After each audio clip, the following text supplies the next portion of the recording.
On guys, what's going on? I hope you guys are doing well. Welcome to drboycetv.com, the home for intelligent black people. My name is Dr. Boyce Watkins, and I was a little bit late today. I apologize. I had to go and be a husband, and my wife needed me, and if my wife needs me, I'm gonna be there. I'll be there. Anyway, so I was handling some business, so I apologize again for my tardiness. And anyway, by the way, if you want to know when we go live, you want to get a text message whenever I go live on my channel, just text the word Boyce to 87948. Text Boyce to 87948. So this is a segment that I call Dr. Boyce Exposed. This is where you can ask me any question about any topic. Just make it a quick question and make it respectful. If it's a quick question and it's a respectful question, then you will get a clear answer and a respectful answer. But if it is a disrespectful question, you not only will not either you won't get an answer, or you're gonna get a smart aleck answer, or you're gonna get blocked. So let's not be assholes today. Let's be nice to each other. If we can agree to be respectful to each other and ask respectful questions, and I'll be happy to answer any question you may have. So let me fire out a text to everybody, let them know that we're live, because the YouTube algorithm likes to block and shadow ban channels that are a little bit too black. So so we actually connect to you via text. So get on the text list, text the word Boyce to 87948, and I'll send you a text when I go live periodically. All right, so give me 1 second here. Hit the thumbs up button, by the way. Please hit the thumbs up button and put your question in the chat. And if I miss your question, just repeat it, and I'll find it again. So if I missed it, it's no disrespect. It's just I may not see it coming through. So give me 1 second here. All right, so I hope everybody's having a good Sunday today. It's so good to see all of you. I got up this morning and my wife ran a half marathon. She set a personal record. You guys that were in financial consciousness training, you know, she called right during class and to tell me that she had set her personal record, but now she's all sore and stuff, and she's kind of hobbling around the house. All right, so let's see here. Okay. So here's a question. This is a Tulsa real estate fund question. Now, one thing I'm gonna say to you is the question borders on being a little bit disrespectful. Like, question: as a PhD, how come you didn't figure out that the fund ran by a bankrupt felon with no financial background was going to be a bad idea? Well, so what I'm gonna do is I'm gonna address that. I'm gonna assume that you're not meaning to be disrespectful, but I'm gonna say a couple things about the Tulsa real estate fund. Give me a yes if you understand and comprehend this. Number one, I do not run the Tulsa real estate fund. That's not my business. Number two, I've never been on the board with the fund. I never received a nickel from the fund. I invested in the fund. I believed in a black man. That's what I did. And unfortunately, the fund has not done that well. And if you are an investor and it did not go well for you, then I would encourage you to reach out to them and find out what you can do to get your money back. I lost money. I put in about $10,000, and I don't know what's going on with the fund. I haven't talked to Jay about it in a very long time. And for whatever reason, I think Yvette Carnell decided to link me to the fund, like somehow I'm an employee or I work for them. No, I represent the Black Business School. So at the end of the day, if you want to know about felons, well, the reality is that felons are all throughout our community. Somebody having a criminal record does not mean that they don't deserve a second chance. And so if you look at the millions of black men that have been in the criminal justice system, I don't think that that means we should just throw them all out the window. And also, if you invested in the Tulsa Fund and these things should have been a concern for you, then you should have not invested. I invested because I knew it was risky. There are other people that I've had in my space who had a criminal background, and sometimes I regretted it. I'm not going to lie. There's one lady that I worked with who did have a criminal record. I ignored it, and she ended up ripping me off. So this does happen, but at the same time, I don't think that every brother and sister that's been in the criminal justice system is worthless. I do think, though, that if you are an investor in the fund, then I encourage you to go to their investor meetings, maybe go talk to Julian Gordon, go work to get your money back, something like that. I'm not doing that just because I'm moving on. But at the same time, though, I issued about 4 statements on the Tulsa Fund, and that's all the best I can do. I can't really tell you. I don't give investment advice on this platform. So give me a yes in the chat if you understand that on this platform, I do not give you investing advice. I'll tell you what I'm taking a chance on. I took a chance on the Tulsa Fund. It didn't work out, at least not so far. But that does not mean me telling you what you need to invest in. You got to do your due diligence. So that's my 2 cents on the Tulsa Fund. Let's keep going here. All right, so let's see. If you had to start over as Terrence, how would you do it? If I had to start over, Well, it depends. If you're talking about me starting over at the age of 52, I would probably dig in and learn how to start a business, or figure out. I'd get with people that are smart people who know how to start and run businesses, and I'd say, okay, how are we going to figure out how to make some money? And I would brainstorm with those people, especially people I love and I trust, and try to figure out how to get some business idea off the ground that would generate cash flow and income. If I started over again at the age of 18, I don't know if I would have went to college. I don't really think I would have gotten a PhD. Instead, what I would have done was I would have spent all my time learning how to run a business and learning how to invest. If you want your child to go through life and never have to work for anybody, it's really easy to do. All you got to do is do something like our $5 a day plan, which is at blackwealthmasterplan.com, blackwealthmasterplan.com. And by the time your child is 25 years old, they'll have roughly somewhere between $200,000 and $300,000. If they have $200,000 to $300,000, they can simply go buy shares of stock in a company, sell those stock options, and make as much money as a medical doctor without a college degree. So a college degree is not the most important thing a black person can obtain. The most important thing a black person can obtain is a capital base. A capital base. A capital base. A capital base is resources. Get your kids resources. Stop getting them just getting them bachelor's degrees. Stop spending all your money sending them to football and basketball camp. They're not going to be a professional basketball player. I'm not saying that it's a bad thing. I'm just saying that overall, put your energy into things that are really going to work. And what does work, and my whole PhD tells me this, is that if you have a capital base and you know how to manage it properly, then you have financial freedom. That's the bottom line. All right, next question is, let's see here. Dr. Boyce, how did Alicia do in her marathon? She did very well. She actually set a personal record. Thank you for asking, Latoya. I'm going to go tell her that you asked about it. She set a personal record, and she ran 2:55 in the half marathon, which was fast for her. She'd never broken. Wait, did I say two? Yeah, she'd never broken the 3 hour mark, so she was really happy about that. Me, I was chilling. I went to a hotel and went to sleep. Let's see, Mr. Carson, would you be part of the rally for reparations that Tariq Nasheed is hosting? No, I cannot make it, but I support it 100%. I like what Tariq is doing. Again, I don't agree with everything Tariq does. He doesn't agree with everything I do. But at the same time, though, we both understand the importance of coalition building and not fighting in public.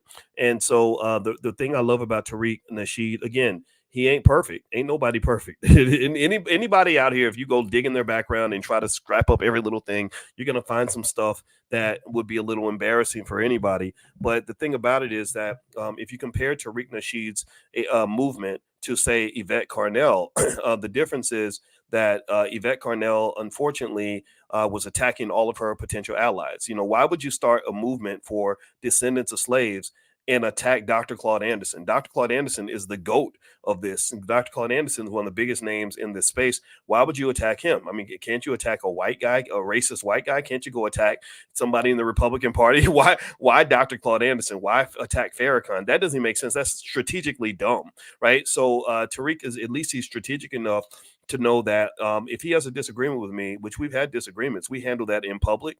You don't see that happen with a lot of black men online. You see a lot of bitchy fighting and going back and forth and everything.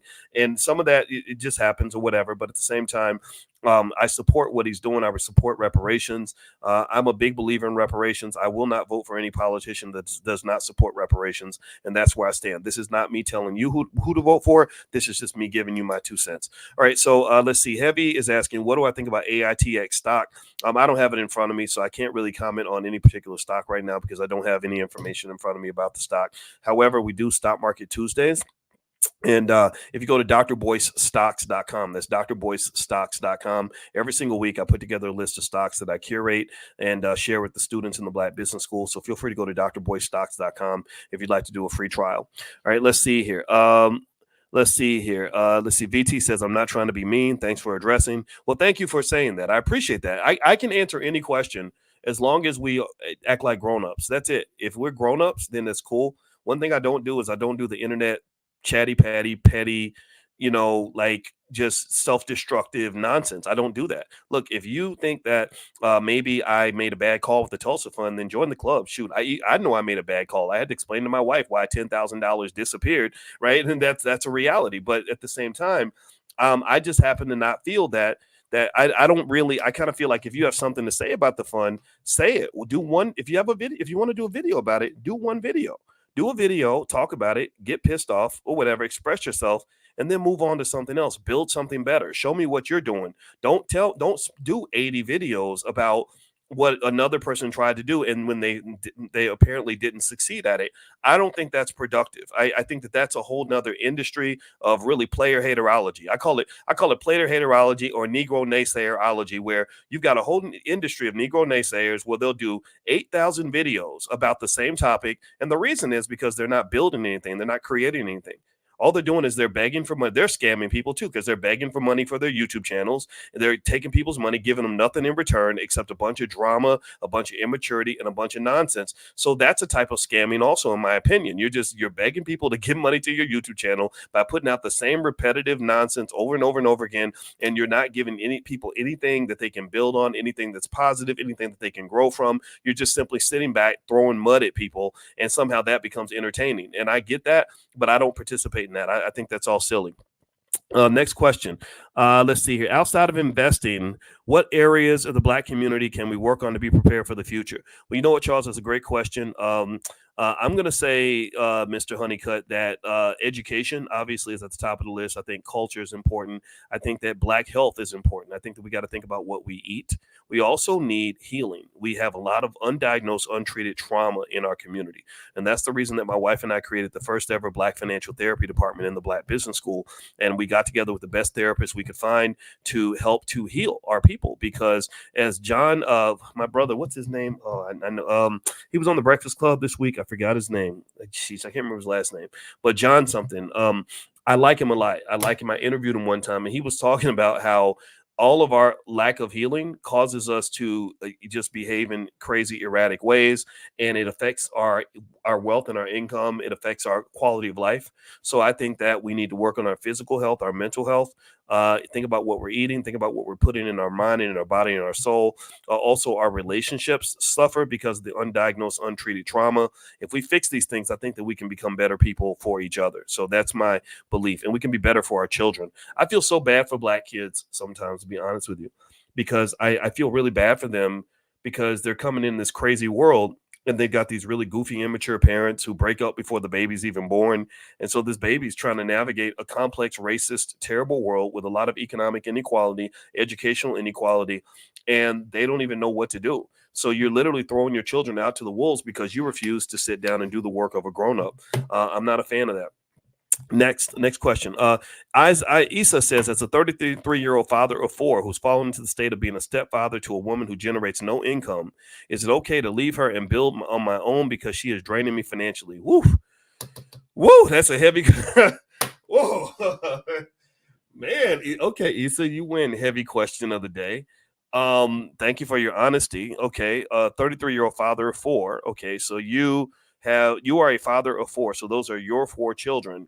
And you are the stepfather to a woman. So you're not her stepfather, I assume. You are the stepfather of her children. So you have your four kids, and then she also has children that you're a stepfather to. She generates no income. Is it okay for you to leave and build on your own because she's draining you financially? Well, you know what? I'm not going to tell you what to do on that. I don't believe in telling you what to do with your life. I can only say that the first option, obviously, is when you're talking about family and being the head of a household. The biggest thing that a Black man has to be able to do when you head a household, and it's a really important task, it's the most important job you'll ever have, is you have to be strategic and thoughtful in your decision making. You have to figure out, like, what is the next move that we're going to make as a family? Because the kids are looking up to you. The kids are saying, Daddy, what we doing? Daddy, what we doing? How we going to get food on the table? And so your job as a man is to be able to solve that problem. Now, my position is, if you pick that woman, especially if you have kids with that woman, if you have any kids with that woman, I don't understand personally why a man would want to leave the house where his children are. That's just me. Maybe I sound old fashioned. Maybe I sound like a simp. Maybe some men won't understand this, but I told you, if I'd had a baby with my wife, I told her, I said, the only way you and I would ever get a divorce if you had my child is if you left, I'd be leaving with you. If you say, baby, I'm getting out of here, I'd be like, well, where we going? Because you ain't going nowhere with my kids ever. Right. So if you have children with this woman, then that creates a problem you have to solve, and you have a choice. You can either solve it and see it in a way where you see her as the enemy and she's the problem, or you can say, let's solve it together. You pick that woman. That's your woman. If you pick her and y'all got all these kids looking up to you, I mean, you got four, she got what, 2 or 3? And you done took on her 2 or 3. She's taking on your 4. Y'all got all these people whose lives, whose futures are heavily dependent on whatever decision you make. So if you jump out and say, I'm gonna just be by myself and do it on my own, I don't even know what that looks like. If you already got 4 kids, you're not doing anything on your own. Those 4 kids are always going to depend on you financially. But at the same time, I would encourage you to, at the very least, when you make your decision, don't just make the decision that works best for you. Don't make the decision like an extreme feminist. Extreme feminist, that bothers me. I don't like extreme feminism because they'll literally make a decision solo and not consider anybody else. They'll literally say, I want to abort the baby and I'm not going to ask the father what he thinks, or I'm going to leave the family because I need to be happy and I don't care how it's going to affect my kids. I'm not a fan of any of that. I think that if you make a smart decision and you are truly a masculine man, you will consider other people in your decision making. So I wish you the very best, brother. And I'm very sorry that it's so difficult for you. And I would say to anybody else, be careful about who you link up with. Make sure that whatever you sign up for, you're prepared for that. If you knew she was broke and not making money before you got with her, my question is, what did you think was going to be different once you got married? I don't know. Just my 2 cents. All right. So let's see. Durama says Malcolm X was a felon and look what he went to do. Yeah, I think that there are a lot of really smart, we have a lot of brilliant people inside the criminal justice system. And I think it's patently unfair for us to dismiss them all and say, oh, because you have a criminal record, you're worthless. I don't believe that. But at the same time, we also must acknowledge that there is risk inherent in working with a felon. There just is. There's this greater risk because some people are in jail because they're supposed to be. Some people really earn their way into jail. And sometimes it's hard to know the difference. And I can just tell you that even my policy on that topic has kind of changed a little bit after I got burned by a couple of people who did have criminal records. And then people say, well, you should have known because this person had a criminal record. And that makes me very sad, but that's reality. Next question. Let's see here. Okay, let's see. Have you ever considered linking up with Dr. Umar Johnson? That's a great question, Freedom. Yeah, Umar and I have known each other for about probably 14 years now. I met Umar in Boston many, many years ago. And Umar and I don't see eye to eye. I donated to his school. I gave like $25 or something. And then for whatever reason, he decided I was the enemy. I think because somebody did a video on my YouTube channel about him. I didn't have anything to do with the video, but Umar felt, I guess, because she's a woman that somehow I told her what to say, which was 100% untrue. Where I come from, you don't tell women what to say. Women can think for themselves. But anyway, Umar got really offended by this. And he really kind of railed and kind of did a lot of that whole internet stuff, like, putting up memes and stuff. And I was like, well, I don't do memes like that. I would rather us talk as men, like, let's get on the phone. And he wouldn't answer the phone. And I've run into this so many times. It's so weird. He wouldn't get on the phone with me. He wouldn't talk to me face to face. And I said, what, are you afraid? Like, what's going on here? Because you keep addressing me, but you won't actually talk to me. And where I come from, if you have a problem with another man, you're supposed to talk to that other man. So long story short, it got to the point where I said, okay, well, you know what? If we're going to tell the truth, I don't believe in you. I don't believe you have a real PhD. I don't believe your school's ever going to get built. I think that you're full of crap. I think your ego's out of control. I think that your inability to work with other people is one of the reasons why you've never got anything done. If you had got together with some other people and put your ego to the side and created a board to get that school done, that school would have been built in 2012 or 2013. But instead, you're still sitting here and you sound good. He sounds great. He's a great speaker. He's the best orator I've ever heard. And a lot of black people like that because for the same reason we like rappers. We like things that sound good, but the question is we don't always look at the substance of what's actually being said. So I'm not saying that Umar is stupid. I'm not saying that Umar is not a great speaker. I'm not even saying that some of the things he's saying doesn't make sense. But what I am saying is that you got to practice what you preach. I need to look at your track record and see, like, okay, what did you actually build? What did you actually complete? If you're talking about black women being married to black men, my first question is going to be, okay, which black woman did you marry? What black family have you built? If you have not built anything, then it's hard for me to respect your ability to criticize other people who built things that you're unwilling to sacrifice to build because you don't even know what it takes to build that. Just like when people talk about someone else's business or they talk about the Tulsa Fund or anything like that, my thought is, well, what did you build? Show me what you built and show me how you built it better. And then you're going to have more credibility in the conversation. But if you're just talking, like, so for example, if you want to know my opinion about the Tulsa Fund, I think that stuff should be taken to court. I really do. There's a court of law for this shit. White people have this crap all the time. Adam Newman was accused of taking all the money when WeWork got built, except he didn't take 12 or 13 million. In the white world, that's chump change. He took like $47 billion allegedly, or destroyed $47 billion in brand value.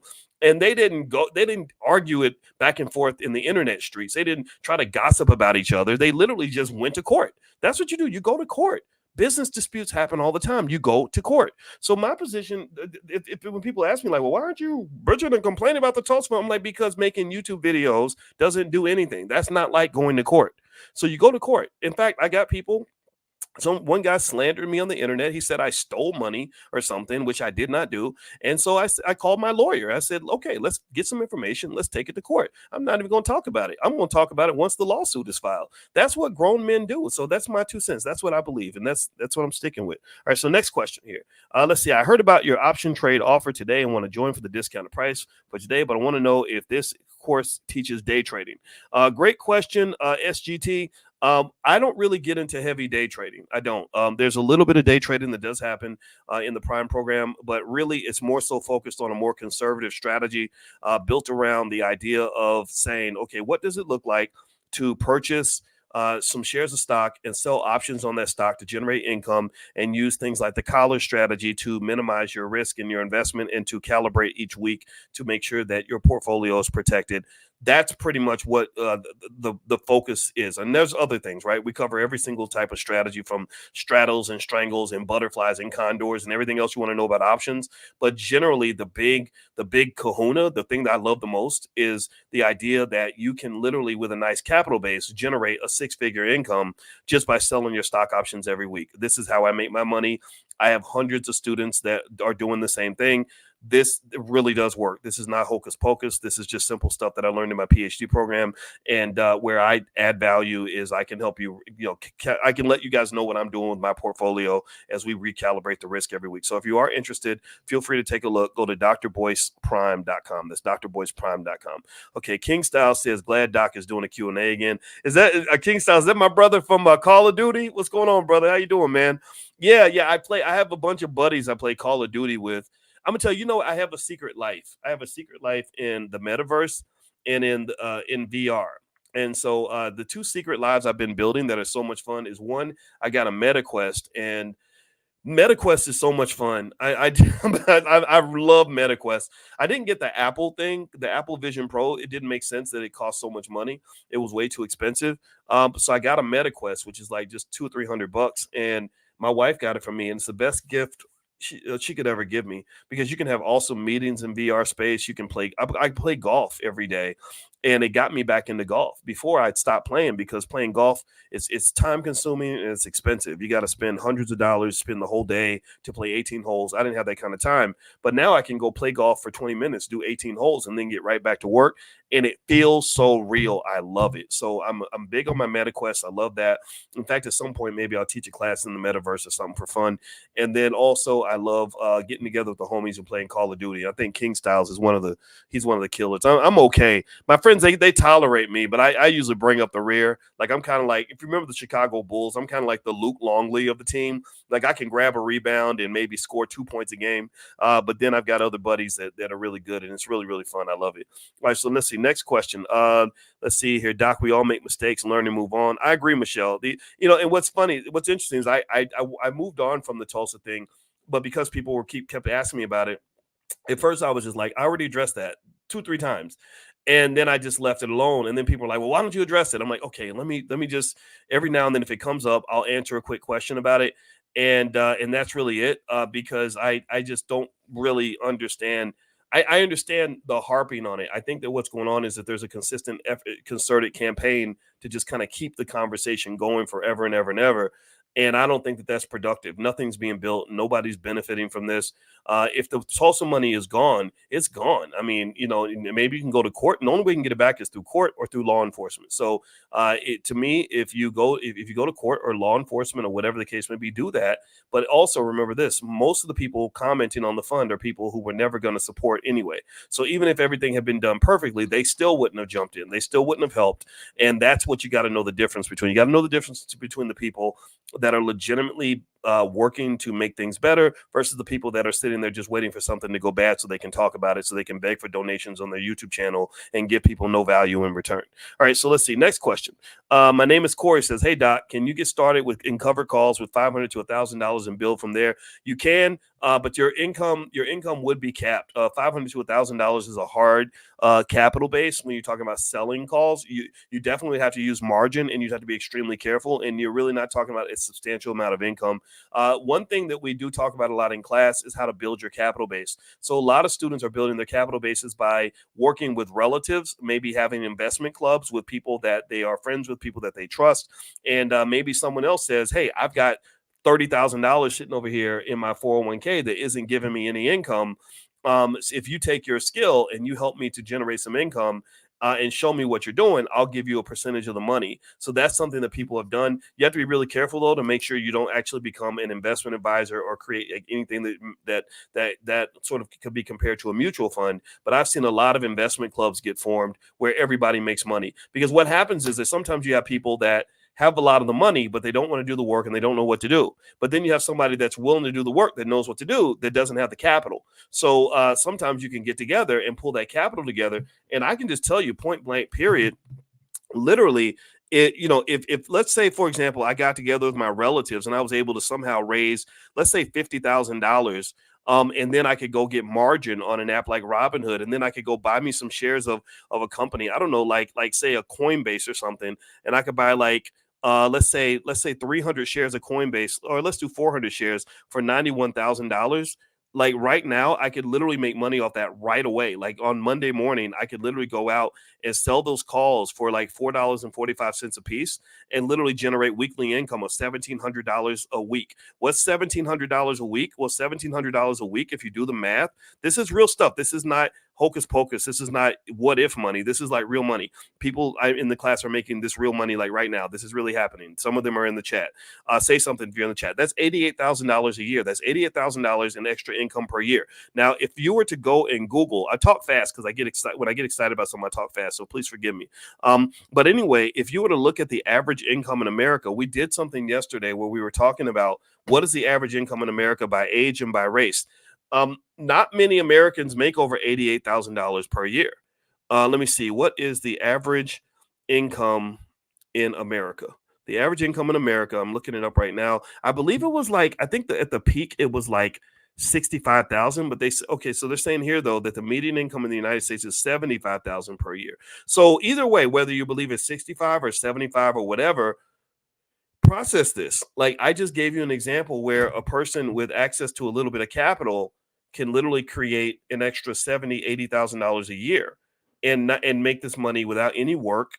It's a liquid investment, it's a liquid asset. It's better. So to me, this is better than real estate. It's better than owning real estate 9 times out of 10. It's also better than like starting a business, because when you start a business, there's a lot of risk. Like you start a business, you don't know if that business is going to make money or not. So you pour 50,000, 80,000, your whole life savings into this thing because it's your dream, but your dream may not materialize and may actually die. 80% of all Black-owned businesses die. But this is a Black-owned business that if you were able to raise the capital from family, you could literally start this business tomorrow and make money tomorrow. I think that is the coolest thing in the world. I don't know. I'm sorry, but this gets me pumped up because this is how I make my money. This is what I do. So I don't know. I think you may want to look into it. It's pretty cool. Anyway, if you want to join us in class, you can go to drboyceprime.com and take a look and see what's there. Also, I can send you a free training called How to Make Money Without Working. Just text the word money to 87948. If you text money to 87948, you can take a look. All right. So anyway, let's see here. Okay, so VT is asking, is it worth having research prepped prior to going for a PhD program after master's, or is it worth exploring during the PhD program? If you want to go into a PhD program, the thing about a PhD program, VT, is that I think you really want to know what you're trying to get out of it. If your goal is like, I want people to call me doctor, I don't know if that's enough to really get a PhD, because there's a lot of fake PhDs out here. There was like one lady I saw her on Nick Cannon's show, and she was a therapist. And my wife, I think my wife went to her page to just see where she went to school, and she went to a school called Argosy University. If you look up Argosy University, it's literally, a lot of people think that it's not a real university. I'm not sure, but look up Argosy. It's just not. It's It ain't like you went to Duke or Stanford or whatever. Again, I'm not seeking to discredit, but I'm saying that there's a lot of people out here who call themselves doctor who, literally spent like a few weeks in somebody's program and didn't learn anything. If your goal is to teach at a university, I think you got to know like sort of whether or not that school is capable of placing you at that university. Academia is very snobbish. So if you want to teach at Harvard or Yale, you can't go to like University of Tennessee or something like that. Even if you're super smart, they're not even going to consider you for the job. You have to go to a Harvard in order to teach at a Yale or something like that. And that's if you're really, really good.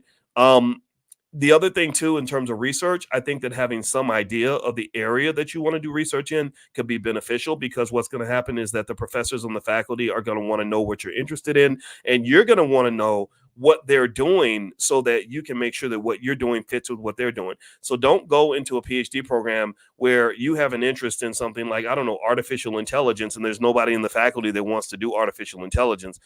That's not going to work. You have to be mentored by people who are already doing work in that field. And that was something I did not know. I wish I'd known that. But if I'd known that, I would have thought about it a little bit differently. But truth be told, I don't know if I would have gotten a PhD if I could do it over again. I did it because I wanted to make some money. And I heard PhDs make six figures on their first job. And at that time, when I was young, I grew up in a job-oriented culture. The only thing I knew how to make money from was a job, and I regret that. If I could do it over again, I would have become an entrepreneur, because I always wanted to be a free black man. To me, that's more important than a good job. Being a free black man is better than being a high-paid slave, right? So free, because freedom is priceless. So that was really what I wanted. I just didn't know enough to even know that that was what I really wanted. Is Stash still a legit place to purchase stocks? I think it is, Sherelle. I think Stash is cool. Let's see here. Next question. Can you explain what Bitcoin is, and is it safe to invest? Bitcoin is basically digital currency that it exists within this. And again, I'm not an expert on Bitcoin, but I did read a whole book about it. And it exists on something called the blockchain, which is an extraordinary type of technology that keeps track of all the transactions and creates a type of transparency and decentralization that's absolutely beautiful. Decentralization meaning there's no central bank that controls everything, and transparency means that everybody can look on the blockchain and see what transactions were done. And I believe in Bitcoin. I like Bitcoin. I think that every indicator tells me Bitcoin is going to go up in value. But the problem with Bitcoin is that it doesn't have a lot of what they call utility, which means that nobody really knows exactly what you can use a Bitcoin for other than simply buying it and hoping that the price goes up. So that's my 2 cents on Bitcoin. I am a believer in Bitcoin. Corey, hey, Dr. Boyce, I wanted to thank you for sharing my study on X a few weeks back. I was able to close my recruitment early and on pace to defend my dissertation this summer. All right, brother. I'm very happy to hear that, man. Send me a note on your results. I'm very congratulations on that. Kashif says, is it still within your vision to build Powernomics training camps for children? Yes, it is. If I ever raise that money, that's something I definitely want to do.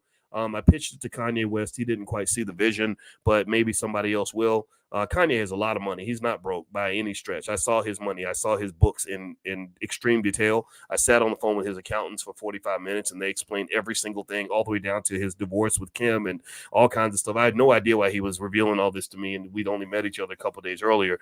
But let me just tell you, he's got plenty of money, and I really wish that Black people could – I wish that when we get in those situations, we could have enough financial consciousness to just know the gravity of the opportunity that lies before us. I don't know if Kanye sees how powerful he could be if he was to kind of focus and get some good advisors around him that really helped him get stuff done. I feel like Kanye made a mistake by letting that Adidas deal go. I get it. And, maybe you have an issue with the Jewish community, and we all do on some level. I mean, the stuff going on in Israel is unacceptable in my view. But at the same time, there was so much money flooding his bank account that I really think that he had an opportunity to build an empire similar to Elon Musk and literally be worth $100 billion and employ 1 million people. And I don't know if he is in a position psychologically to be able to handle that level of responsibility. I think that when you understand the gravity of that kind of leadership, you have to be humble, and humble is not one thing that Kanye is. And I think that that's one of the challenges. Honestly, it's similar to what I saw with Umar Johnson as well. Umar, Kanye, it all comes from hip hop culture. Everybody wants to be a rapper. Everybody wants to imitate the rappers, and rappers are loud and flashy and obnoxious and arrogant. Typically, not all of them, but a lot of them are. And that's not a culture that is conducive to collaboration. I personally think that if you really want to collaborate and you really want to build something, you have to be able to commit yourself and submit yourself to something greater than yourself. So, I don't know. Again, none of us have it all figured out. But I personally think that one day we're going to have that. We're going to have some billionaire in the Black community who's really humble, who really wants to build, who's going to get the right team around him and do great things. I saw a little bit of that with Ice Cube, in the sense that Ice Cube is strategic. When we were on the phone, I was very impressed with him. He's very intelligent. He understood the things that he understood his lane and the things that were not his lane. So what he did was he understood that as a prominent hip hop artist, he had a gigantic platform that could be used to amplify the best ideas. And so what he did was he would get on the phone personally with people who had good ideas and share those ideas. And I thought that was just brilliant. So not every artist is bad at it. I just think that we're all at different levels of growth. And honestly, I think that all of us can use therapy so we can kind of get over ourselves and actually self-actualize in a healthy way. And I don't think that hip hop is conducive to that. That's one of my challenges with the genre. All right, next question. Byron Reader, I refuse to try to consistently traumatize my people I truly care about and respect. Doc, good for you, man. Good for you, brother. I keep doing the work. Let's see. Terrence says, Dr. Boyce, when are you bringing the Negro Naysayer doll back? We miss seeing the points. The Negro Naysayer puppet. Oh man, that's crazy. Let's see. That's hilarious. Hold on. You know what? I got it. Actually have it right here. I'm looking at it. So I'm gonna bring him back. All right. I didn't know y'all like that. Okay. I'll bring him back. All right. Let's see. John Hope Bryant. That's his name. Yeah, good guy. I like him a lot. I only met him once, but I liked him a lot. Let's see. Do you think that disco dances, do you think that working as a freelance bookkeeper, tax preparer can be just as lucrative as employment with an accounting firm? Yeah, I think you want to study what it means to run a business and marketing. If you know how to build the right team and you know how to market properly, you can make 10 times more than you'll make working in an accounting firm. But that requires a whole different skill set that goes above and beyond just what you know as an accountant. So you need people on your team that understand how to run a business. Like a lot of doctors start businesses and they know how to take care of patients, they know how to do doctor work, but they don't know how to actually run a business. So the business fails, not because they're bad doctors, but because they were running a bad business, right? So just kind of keep that in mind. Let's see here. Dr. Barry says mental health. Psychologist responds, okay, mental health. Well, nice to meet you, Dr. Barry. Mental health is really important, has a huge impact on finances. Yes, it does. Yes, ma'am. Thank you for that intelligent comment. Corey says, I was wondering if you may have any use for a researcher like myself. I'm skilled in both qualitative. Okay, I see your comment, Corey. Send me a note. You and I are connected on Twitter. Send me a note on X, and I'll think about. I'll try to process that. I need to know a little bit more about what you do, brothers. But thank you for offering that. Let's see here. I'm a single mom, entrepreneur, hairstylist, and real estate. I've seen others. I've been on your site. You have many courses in the Black Business School. What should I start with? One good place to start might be something basic like blackmoney101.com. That's a discounted curriculum with a ton of material that will really introduce you to the power of money, that will really break down so many things. Also, we have a free class that I do every single day. I have a free class every morning at 10 a.m. called Financial Consciousness Training. Everyone seems to love it, so I'm going to keep on doing it. If y'all keep coming, I'll keep getting up at 10 a.m. And you can actually join for free. It does not cost you a nickel. Just text the word morning, MORNING, to 87948. Somebody type that in the chat. Text morning to 87948, and I will invite you to Financial Consciousness Training. That might be a place to go. Also, I have a book called The 10 Commandments of Black Economic Power. You can get a copy at drboycebooks.com. That's drboycebooks.com. So here's the URL. Also, my wife's a therapist. We have a Black financial therapy department. So we do a lot of work on love and money. We created something called the Love and Money Lab.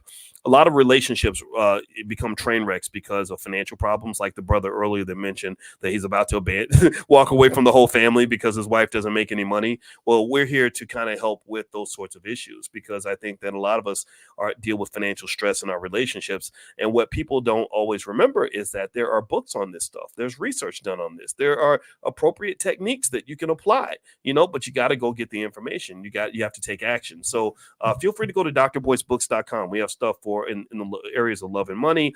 Dr. Claude Anderson's book, Powernomics, is on the platform. My book is there, The 10 Commandments of Black Economic Power. We have financial flashcards and workbooks for children to get your kids ready to be economic warriors. So feel free to go to drboycebooks.com. There's a lot of stuff there. All right, so next question. Let's see here. Okay, I'm scrolling down. Let's see. Tara says, I feel the same way. You all seem to be on the same page about a lot of things, Dr. Boyce. You all. Let's see. I'm not sure what you mean by you all. I'm sorry. Maybe that's a reference to something else. I apologize. Okay. Ricardo says, Doc, did you hear about Culture Vulture DJ Vlad trying to get a black Princeton faculty member fired because she said he shouldn't speak on black feuds? Yeah, I know Vlad. I was on Vlad TV a few times, and I remember Vlad. I had a couple conversations with Vlad on the phone. And I can't say I have this animosity toward Vlad, but here's my issues with DJ Vlad. Number one, I don't understand why all these black people keep going on his show and incriminating themselves.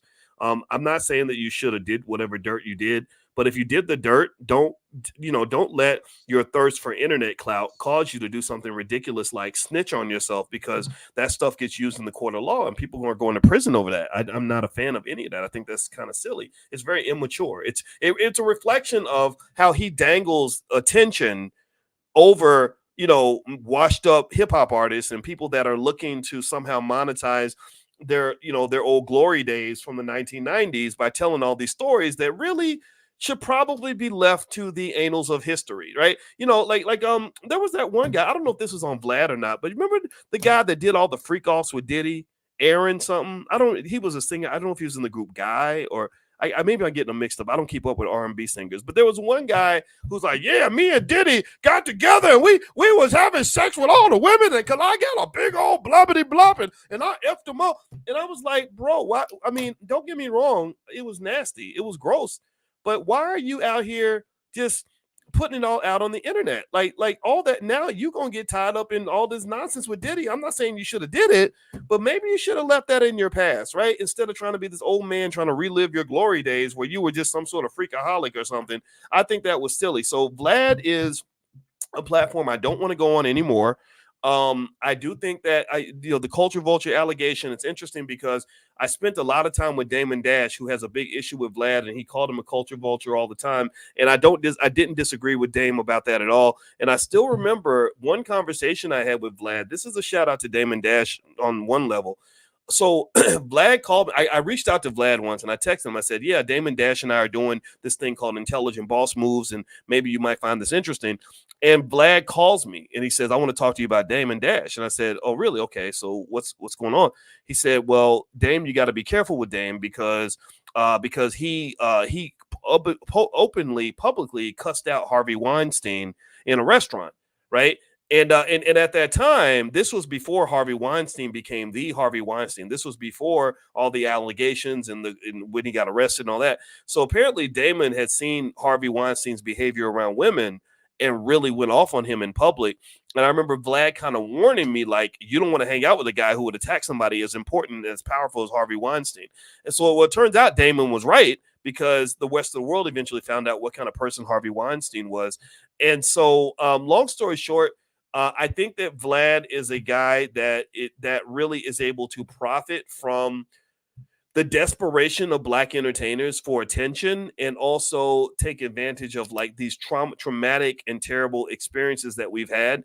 And he's been able to turn this into some sort of platform where people tell these interesting stories and it gets all these views and he's making millions of dollars from it. So as far as I'm concerned, the culture doesn't need Vlad. I don't hate the man. He was very nice to me on the phone, but I'm not a big fan of him. And I'm also, I would also advise any artist that I was working with not to go on Vlad TV. So that's my 2 cents. All right. So I smell some really good food and I think dinner's ready. Let me see here. If dinner's ready, I got to go because my wife on every other Sunday, she makes me a steak dinner with baked potatoes and vegetables, and it's like the best food ever. So if my wife is done cooking, I'm gonna get up out of here. I can't be hanging out on the internet when she got that good food upstairs. All right. So anyway, your job as a man is to tell women what to say. No, I don't believe that it is. I think women have their own voice and their own mind, and I respect that. And I think that good women also respect my voice and my mind. And I think mutual respect is something that we can all have for each other. Let's see here. How do you feel about Dr. Umar Johnson? Okay, I already addressed that a little bit, so I'm not gonna make things worse. Let's see here. Black first be one before you are a professional, a mother, father, you're always black. Right on, Latoya. I hear that. Let's see here. Are you still liking Applied Digital? Yes, I do. When I bought it, it was a long-term investment. If you want to know what stock I looked at this week, it was Sprout Social. At Sprout Social, ticker symbol SPT. Again, this is not investing advice, but Sprout Social is one of the stocks that I just looked at. Y'all, I'm gonna do some real ghetto. Give me 1 second, guys. I'm gonna call my wife and see if dinner's ready, because I need to know. So hit the thumbs up button if you haven't done it yet. Please hit the thumbs up button. Let me see if I can get her on the phone, because I smell that steak and it's making me hungry. Hello? Hey, babe, did you knock on my door? Huh? Hey, you're on speakerphone so they can hear you, but did you knock on my door? I did not. Okay, is dinner ready? It's probably in about 15 minutes. Okay, all right. I told everybody how good your steak is, and yeah, so I'm about to be upstairs real quick. All right, talk to you in a minute, babe. Hungry. I am. My stomach's growling. All right, I'll talk to you a little bit. All right, let me get back to my peeps. Love you. Okay, all right, bye. Okay. All right, sorry. Okay, all right, that's a glimpse inside the Watkins household. What do you think about the rap battle? I'm Team Kendrick Lamar all the way. I've never liked Drake. I've always thought Drake was like fake and feminine, but you know what? He was just a rapper to me that appealed to women mostly, and I just never understood it. I never got it. I've always been more of a fan of Kendrick. I feel like Kendrick's more of a pure lyricist. I'm curious to know. Somebody sent my friend Vigilante, who's a great artist an activist out of Kansas City. He sent me a video with information on the history of that beef between those two. And I was really kind of interested. It's always interesting when you see two really super powerful people that hate each other that much and take that beef out in public. And so I was really curious about that. But at this point, I think Kendrick has kind of made history because he handled the beef differently from anybody else, any other beef. Like I saw a lot of other beefs, like Ice Cube and No Vaseline, Tupac and Hit 'Em Up. And then, Nas kind of killed Jay-Z with Ether. And then there's been a few others since then. And I feel like Kendrick is in a special space because I've never seen anybody produce like 5 songs in a 3 or 4 day period. It's kind of crazy, or 4 songs or whatever it is. I mean, he's just putting out all these songs and kind of just banging away at Drake like that. And also I think that it does spill over into political issues because number one, you have the whole issue of Drake being mixed race and he's part Jewish, part black. And now they're trying to claim that Kendrick is anti-Semitic, which is nonsense.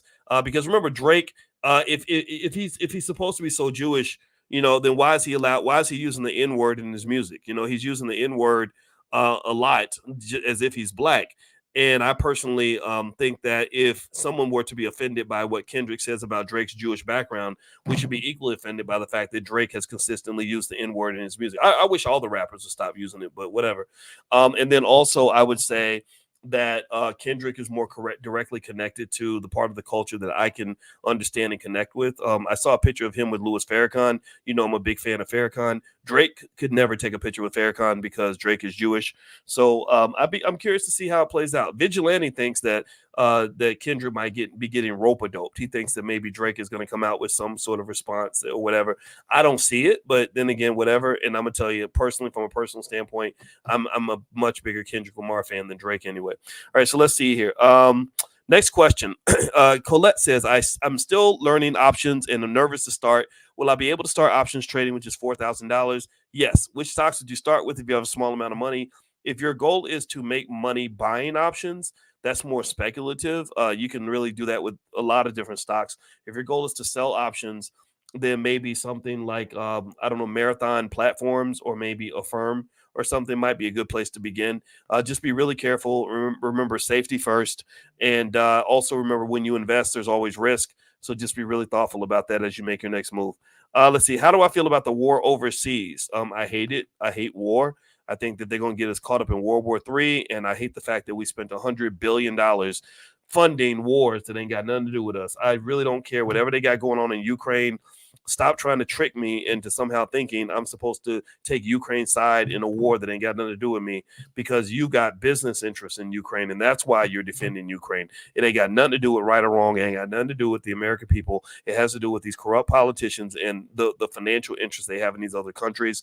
I don't really want to send a bunch of money over to Israel so they can go bomb Palestinian children. I don't like that. To me, if you are going to go and fight and you're going to fight Hamas and do whatever you're doing, use your own damn money. Stop using my money. I don't want you using my taxpayer money for any of that nonsense. So that's how I feel about these wars. And really think about it. A country that's $35 trillion in debt can't afford to be sending $100 billion nowhere, especially when you won't even give reparations to black people.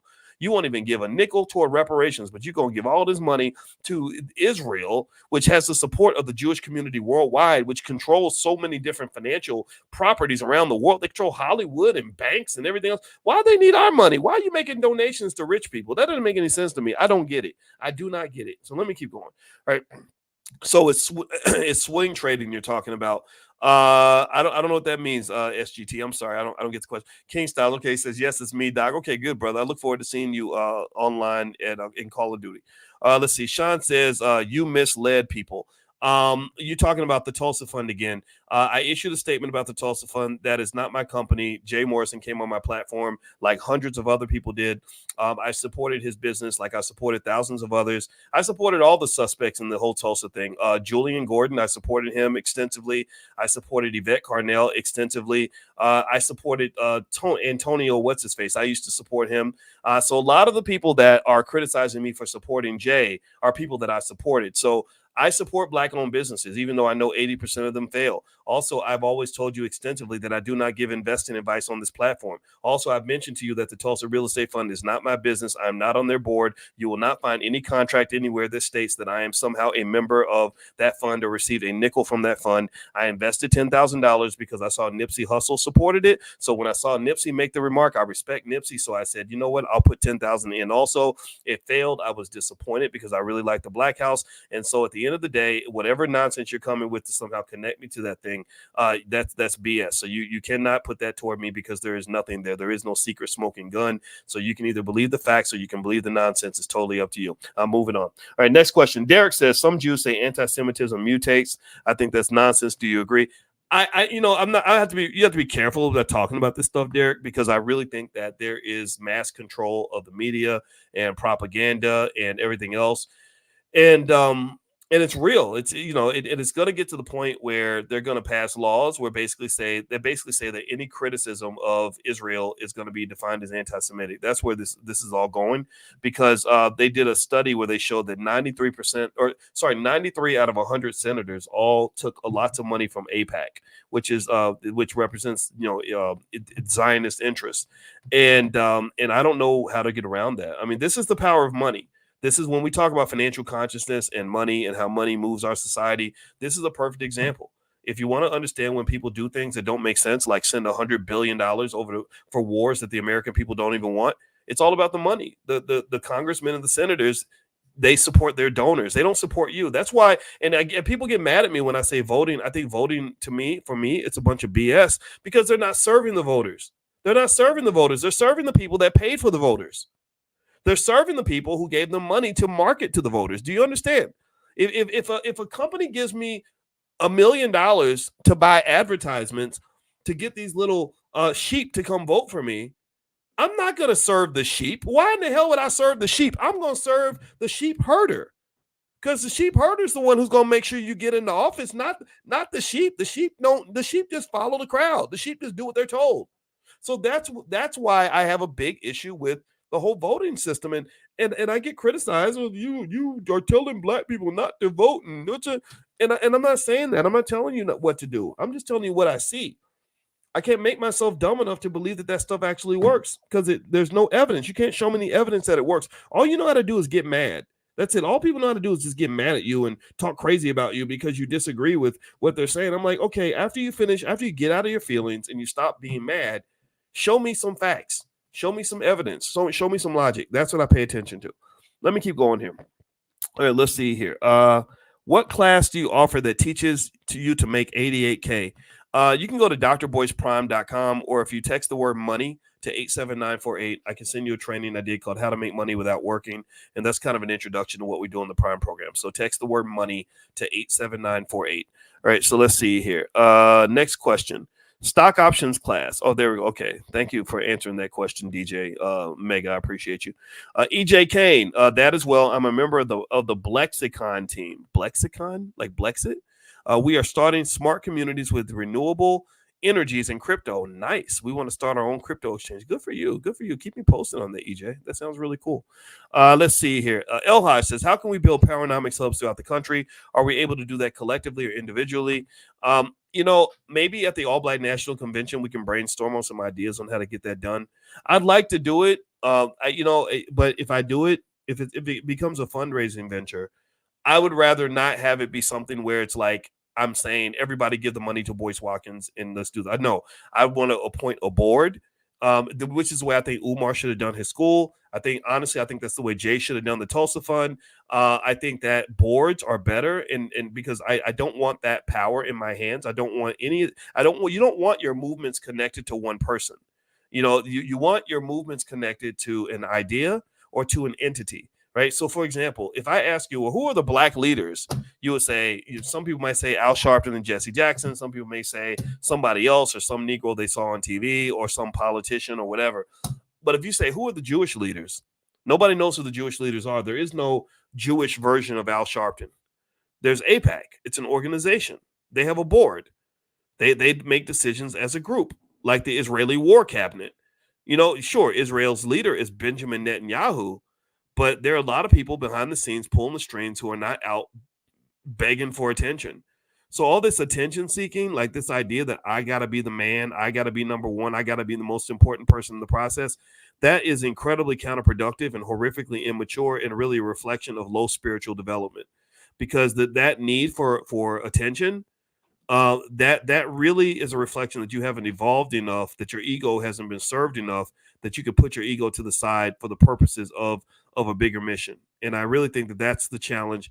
That was the challenge with Umar. Maybe Umar has evolved since then, but Umar is, unfortunately, Kanye, people like that, egomaniacs. It's just, the ego is like way out of control. And I don't know if that's conducive for healthy leadership. Let me keep going.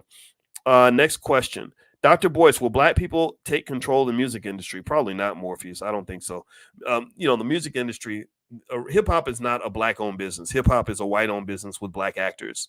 That's what hip hop. It's a white-owned business that has Black employees. That's what hip hop is. Just like when they make the movie The Black Panther, it's a white-owned business. Disney's a white-owned business that puts Black people on screen, so we think it's a Black-owned business.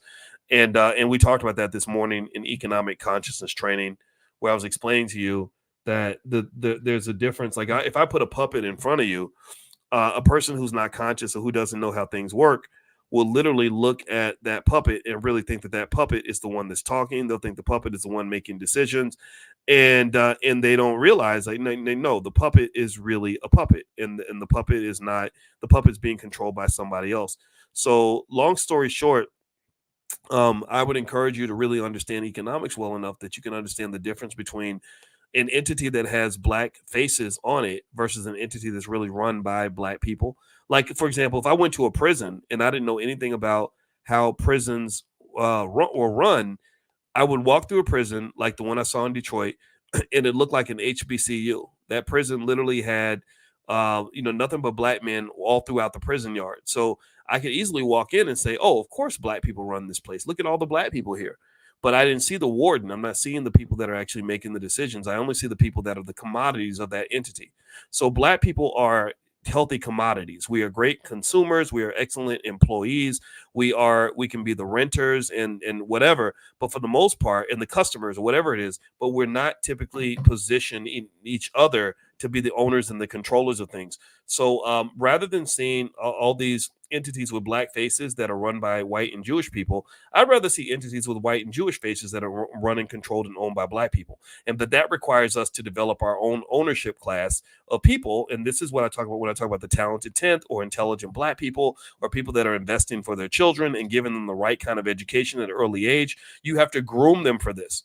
Wealthy people groom their children to be owners and bosses. Wealthy people groom their kids to be leaders. They prepare their children to take charge of other people and to raise capital and to control situations. So are you grooming your child? I'm not talking about grooming in the Diddy way. No Diddy. This is not Diddy grooming. I'm talking about real grooming where you're doing dollar grooming. You're grooming your child in a way where they're going to be the leader and the controller and the boss, and they're going to be thinking from the top down as opposed to the bottom up. Rather than thinking, I'm going to start at the bottom of somebody's institution and work my way up, they say, no, I'm going to start at the top of my own institution, and then other people will help me to lift this thing up, right? That really is the best way to actually accumulate power in America, but it takes a certain mindset. It takes a certain level of consciousness, and ultimately, I don't think that consciousness is there, which is why we do our free financial consciousness training every single morning at 10 a.m. Eastern. If you want to be invited, just text the word morning to 87948. I will invite you, but it's for serious people only. You don't have to pay money. You just have to pay attention. And we don't have time for silliness. If you want to argue with me about nonsense, I'm 52 now. I'm about to be 53. And I've officially transitioned to the John Heinrich Clark stage of my life. The John Heinrich Clark stage is where I literally say, I will only debate my equals. Everybody else I'm going to teach. And then the other people who don't want to be taught or who want to debate me and you're not qualified, I'm just going to let you walk away with whatever idea you have. I'm going to support you. I'm going to love you from a distance, and I'm going to focus on the people that can hear what I have to say. That's it. All right, so let's keep going. Did you become a pilot? You know what, Morpheus? I'm a student pilot. I did not finish my full pilot training. The All Black National Convention was so hard this year that it really kind of threw me off in terms of me having to really tighten my belt, or I had to tighten the belt of the company financially because it was very, very expensive. And it also took a lot of my time. So I had to walk away from my flight training for a little while. I want to pick it back up. Every time I drive by the airplane and I see planes up in the sky, I just fantasize and I start remembering that feeling of being up in the air, and I cannot wait to get back to it, and I will get back to it. It's just right now I am taking a break from it, but I do have my student pilot's license. I can fly an airplane by myself. I have done that multiple times, and it is the most exhilarating experience on the planet. So there we go. That's the status there. Let's see here. Next question is, let's see. Thank you, DDS, by the way, for moderating. I appreciate you, brother. Thank you so much. DJ says, say what you want, Dr. B. When it comes to money, he be talking his. Oh, yeah, I know that's what gets me in trouble. That's what makes people mad at me sometimes, because I don't hold back. If something makes me mad, I'm just gonna tell you. I'm gonna tell you the truth. Let's see, Dr. Boyce. I got my doctoral degree from Argosy University. It was accredited. It took me 7 years of hard work. Okay, you know what, Naomi? Then I apologize. I have heard things about Argosy that are not good, but maybe I'm wrong. Let me just kind of see. It looks like there was a lawsuit where attorneys alleged that Argosy falsely marketed itself as a nonprofit, provided misleading information to students that prevented them from making sound financial decisions. You know what? So let me, you know what? So let me research that a little bit more.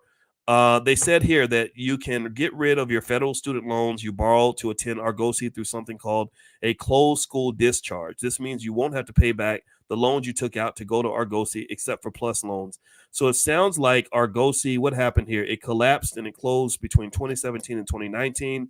Okay, so maybe when you went to school there, maybe they taught you some stuff. And again, you know what? And I apologize if I offended anyone with that statement. Maybe I should have said that different, because it does look like there was some scandal with Argosy, but but I'm not going to make an assumption that you went there and didn't learn anything. So I just want to take that back. Okay. All right. So let's keep going here. What's the best way to share the Black Millionaires of Tomorrow course for preteen cousins when their parents can't afford it? If you get one membership, Terrence, you can share that with anybody in your family. We don't require you to get multiple memberships if you have multiple children or anything like that. So if you go to blackmillionairesoftomorrow.com, blackmillionairesoftomorrow.com is our Black business school for children. Our number one master plan is that if we get our kids ready with wealth early, they're going to dominate other children. They're going to dominate other people. They're going to dominate other communities. They're going to be in a position where they're literally learning things at the age of 7 or 8 that other people's children aren't learning until they're 18, 19, 20 or beyond. And I personally think that this is what you got to do. If you want to be great at something, you have to start early. So feel free to go to blackmillionairesoftomorrow.com and take a look. There might be a $1 trial. The programs cover we cover a lot of stuff: cryptocurrency, real estate, the fundamentals of money, stocks, investing, things like that. And also your child can actually get a little degree that they can put on their wall, almost like a little baby bachelor's degree. And it looks like the lifetime access on blackmillionairesoftomorrow.com is $359 for lifetime access. The regular price is $11.99, so they took the price down.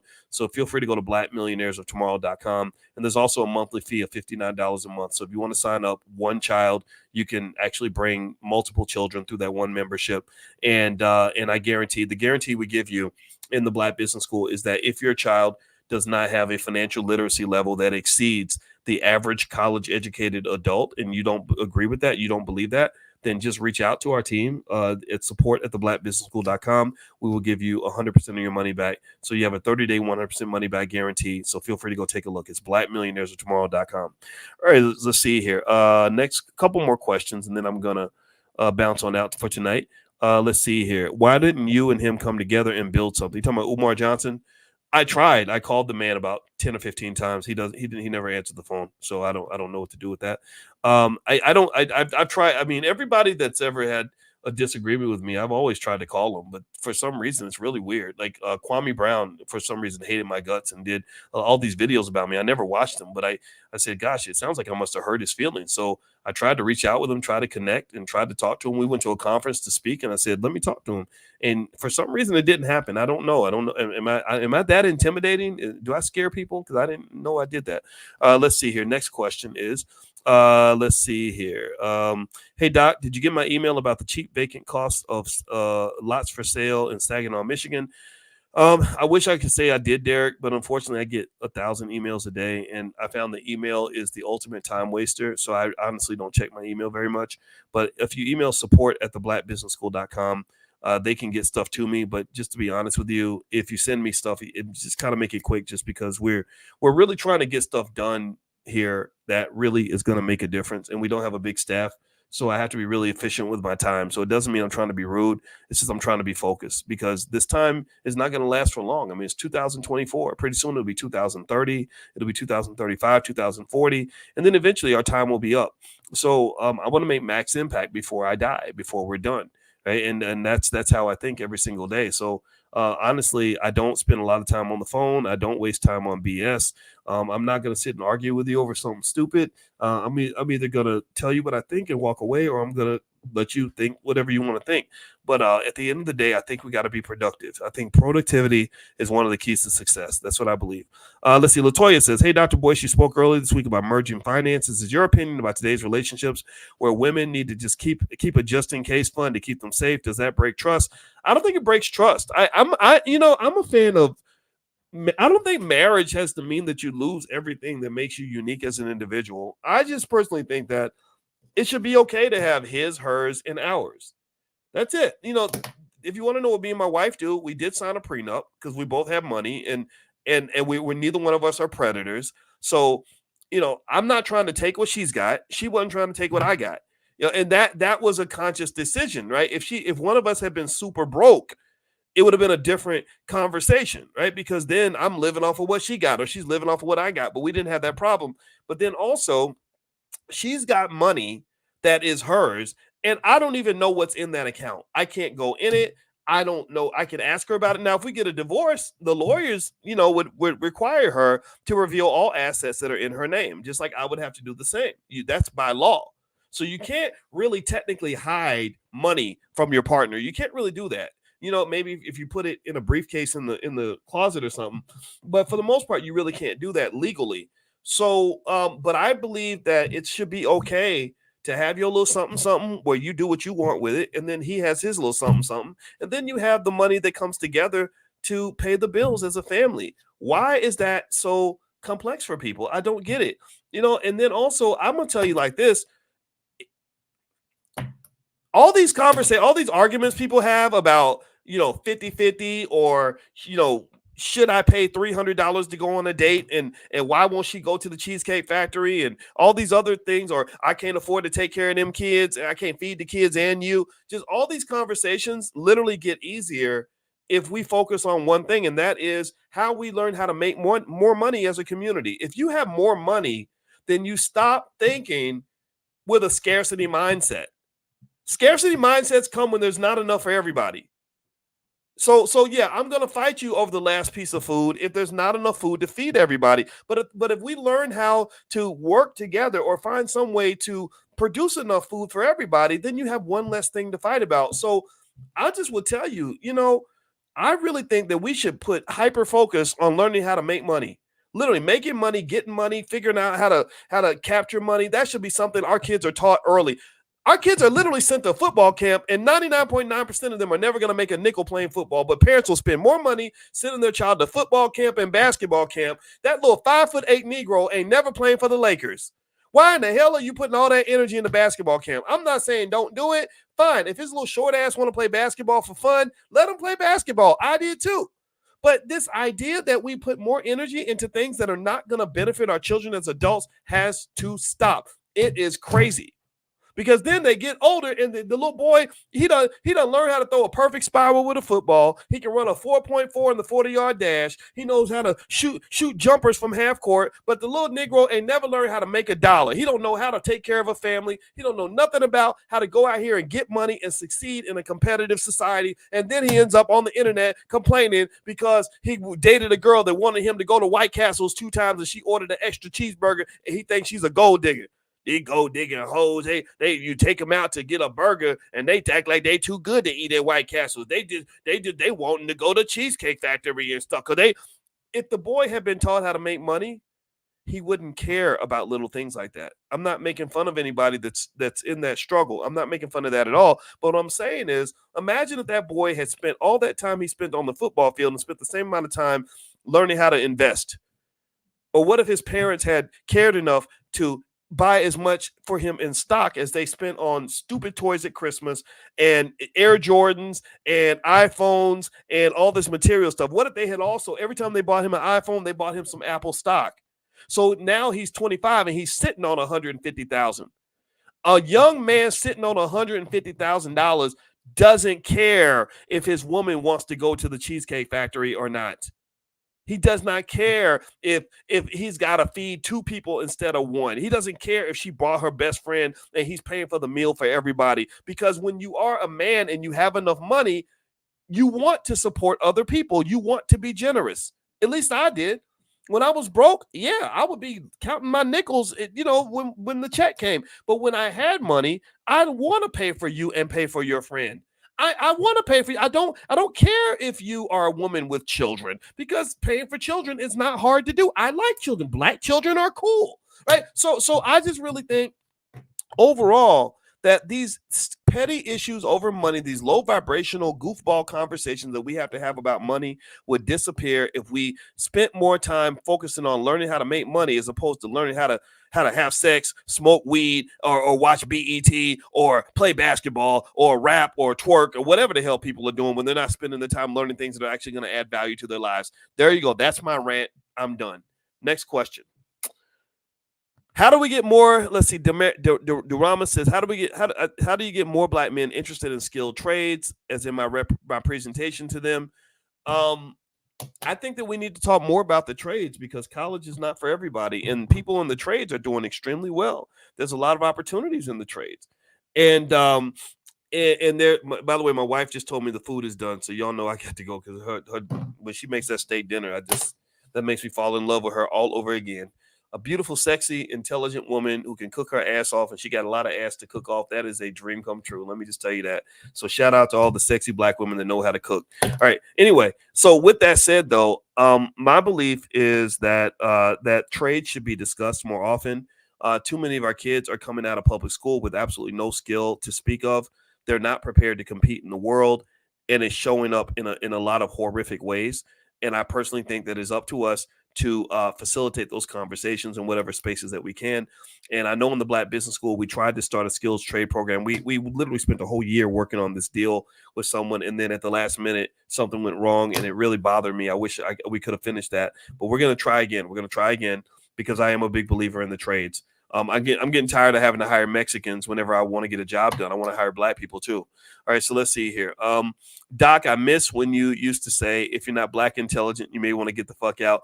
Okay, well, for Derek, first of all, Derek, I've been trying to go through detox and not cuss so much. And also it's Sunday and, you know, you got little old ladies listening and my mama listens. So my mama was listening. She would say, you need to stop all that cussing. So I try my best to stop. But I will say it. For you, Derek, I'm going to say it. If you're not Black and intelligent, you may want to get the fuck out. How about that? There we go. So for Derek, for old time's sake, I'll say it that one time. All right. Let's see here. All right. So I'm going to get out of here, guys. Thank you guys for hanging out with me. It was real. I had a really great time.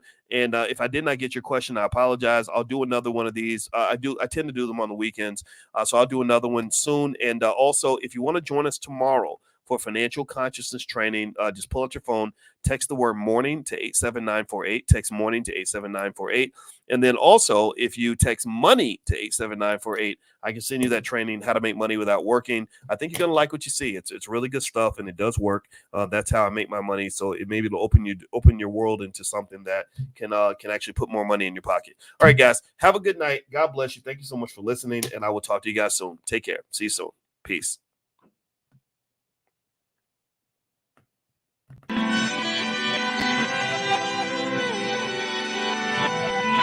Here we are, clearing the isms, cataclysm, great.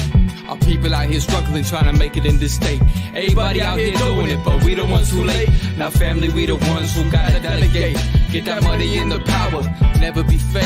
Stick to cosign for 3. What did he say? Create jobs, support our own.